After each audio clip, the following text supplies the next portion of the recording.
Class 10 Physics MCQs. A transverse wave on a string has an amplitude A.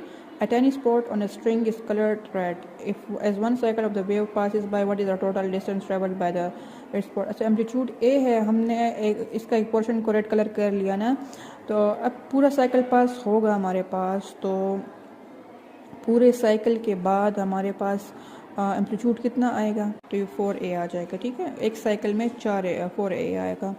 अगर हमारे पास amplitude यहाँ पे 2A होता तो हम 4 के साथ फिर 2A मल्टीप्लाई करते, मतलब कि अगर A है एम्पलीट्यूड तो फिर 4A आएगा। यहाँ पे 2 लग जाए तो उसको 4 को डबल कर लेंगे फिर। Which one of the following does not affect the period of the mass spring system? Period किस चीज़ पे फ़र्क नहीं पड़ता, तो अगर हम टाइम पीरियड देख लें मास स्प्रिंग सिस्टम का ना, तो इसमें मास पे फ़र्क पड़ेगा, कांस्टेंट पे फ़र्क पड़ता है, सिर्फ एम्पलीट्यूड से फ़र्क नहीं पड़ता, तो हम एम्पलीट्यूड लिख लेते हैं। ठीक है, an object of mass m oscillates on the end of the spring.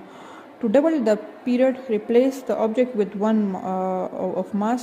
अच्छा, हमने टाइम पीरियड का फार्मूला ये है इसका, ठीक है, स्प्रिंग का, तो इसमें मास की बात की हुई है तो हम मास को सिर्फ लिख लेते हैं इसके साथ प्रोपोर्शनलिटी में।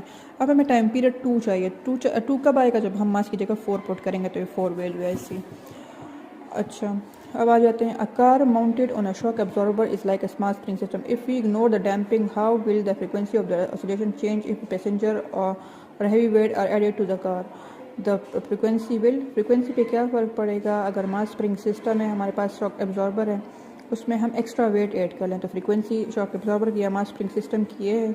ठीक है, अब अगर हम एक्स्ट्रा वेट ऐड करेंगे तो या मास ऐड करेंगे तो मास तो नीचे है ना, तो जो चीज़ नीचे होती है जब वो उसको हम इंक्रीज़ करते हैं तो फ्रीक्वेंसी डिक्रीज़ होगी। ठीक है, तो अगर हाँ कांस्टेंट हम कांस्टेंट इंक्रीज़ नहीं होता, लेकिन चले यहाँ पे कोई और वैल्यू एल होता है या कुछ और होता है, उसको इंक्रीज़ करते हैं तो इससे ये इंक्रीज़ होता है, लेकिन अब इससे ये डिक्रीज़ होगा क्योंकि मास या लोड हमने ऐड कर लिया, पैसेंजर्स वगैरह, तो ये डिक्रीज़ होगा, फ्रीक्वेंसी डिक्रीज़ हो जाएगी।